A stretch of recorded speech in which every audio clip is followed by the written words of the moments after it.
Special guest today is Elijah Frost. Welcome to the show. Hiya. Thank you for having me on. You're very welcome. So tell us a little bit about yourself, Elijah, and how did you get started in horror?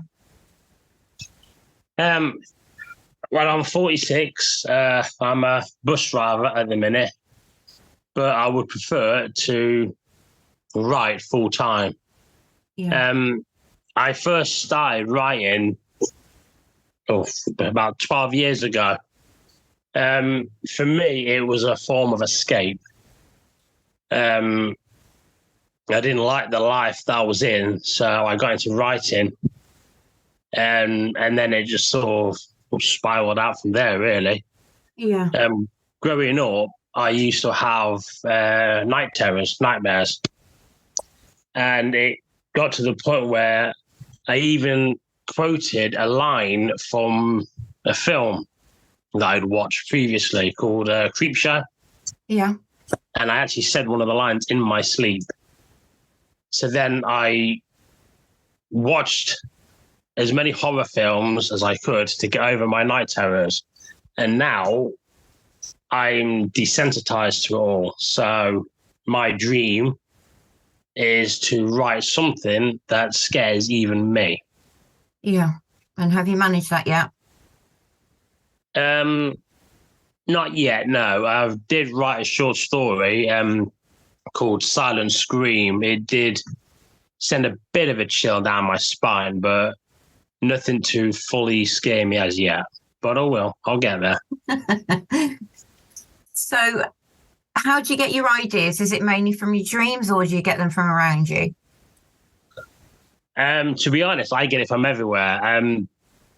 I was talking to this person on Facebook and they showed me this picture of a woman dressed in a colourful Halloween costume. It was like a crayon.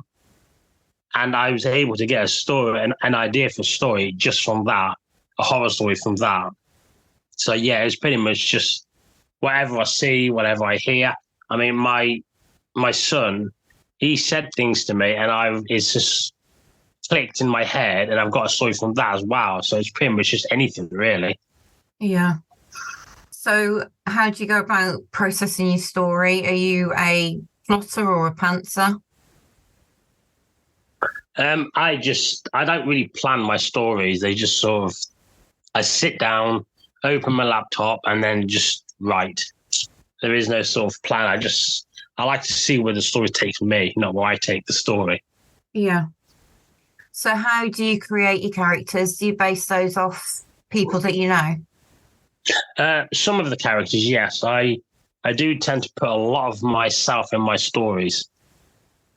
You know, it's a sort of, I don't know, kind of therapy, if you will, you know?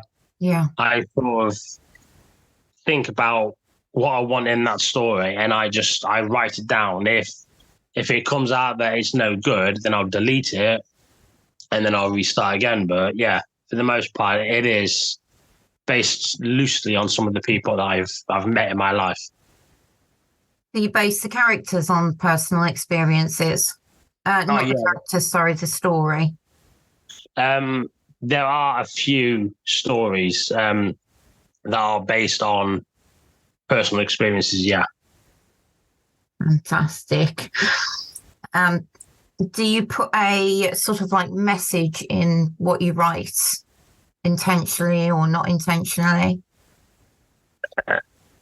I don't think I do. No, at least I don't try to. That's not the point of my stories. It's just a matter of trying to scare myself as well as my readers. You know. Yeah. I got asked once, do I consider myself the next Stephen King? And I honestly answered no, because he's a genius. He's a literary genius. I want to be the first Elijah Frost. Yeah, that's understandable. We don't all want to be like someone else, do we? Really? In our no.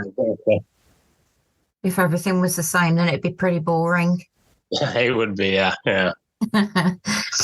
Okay, so What's been the hardest thing about writing horror?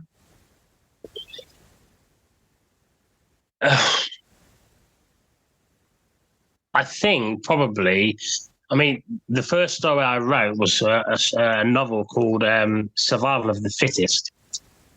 And in that is about a serial killer he's a cannibal and he lives in a national park.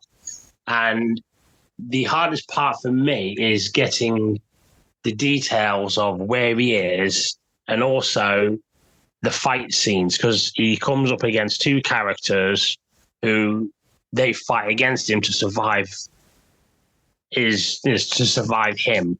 Yeah. And for me it's the actual fight sequences. I want to make sure that they're believable, but also that they drag you into the story. Because for me, reading as well as writing, I want to read and write something that is going to pull you into the story, make you part of it, make you care about the characters. Because I've read a lot of stories that it's just, it's over. I want to be able to write something that really grips you. You know what I mean? Yeah, that's right. So how would you do that? How would you make that different?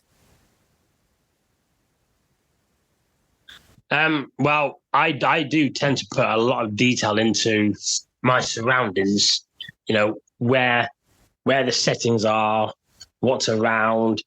I've even been told sometimes that I tend to put a little bit too much into it. But it's like I say, for me, it's about getting the sense of where you are, who the characters are, and making you care for them, making you want them to win more than anything. Yeah. Fantastic. So what's been the most difficult scene that you've ever had to do? Well, I've got this short story called Love Hurts. It's a love triangle kind of story. My character, he thinks that his partner is cheating on him. So, of course, he then starts thinking all these things. And then in the end, obviously, he kills her, the lover. And then I did plan it where he would kill himself. But a beta reader told me that it would be better to change things around. So it's not really a scene as such, but that specific story is quite challenging because I'm trying to include my demonic jester into every horror story that I write. And it's just trying to figure how to do that in this particular story. Yeah. And to change the ending to it. Because like I say, he was going to kill himself and now he's not. And I want to try and incorporate all the different elements into that story. Yeah, that's right. You have to get it. You have to get it the way that you need it to be, don't you? Otherwise, you do. Sit right. That's what I mean.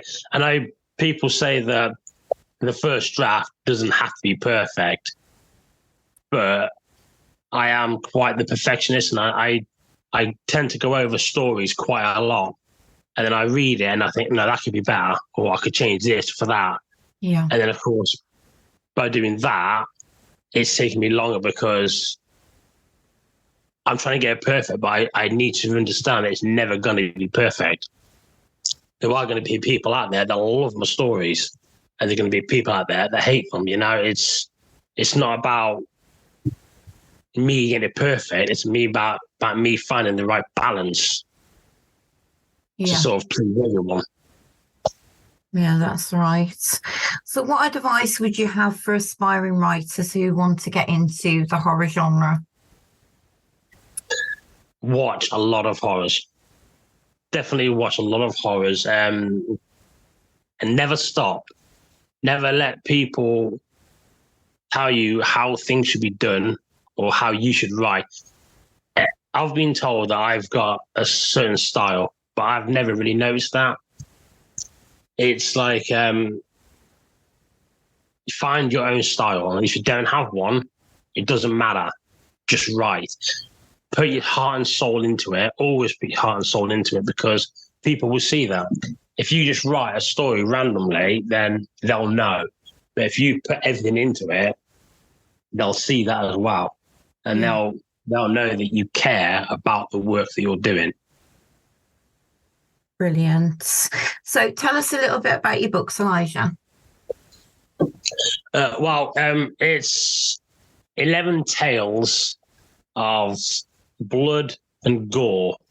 They're different. Each is a different story, from a serial stalker to demon clowns, to a troubled boy that doesn't understand what it is that he needs in his life.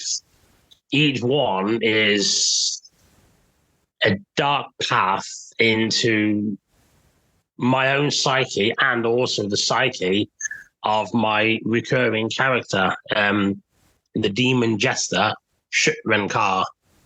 Like I say, I'm trying to get him into other stories because I was told once that to make myself unique, I need something unique. And I believe that he will, or it will make me unique because, like I said, I've watched a lot of horror films and I've watched a lot of clown films, and the only real clown that stands out for me is Pennywise. And I want Renkar to be the new Pennywise. And I have an origin story for him. I have a book for him, the book of Sarmenti Scudé. I've got at least 40 different faces for him. I want my work to stand out, and I want my work to be a legacy for my kids. Yeah. That's fantastic. And where can we find your book? My book is on Amazon Prime for £2.50.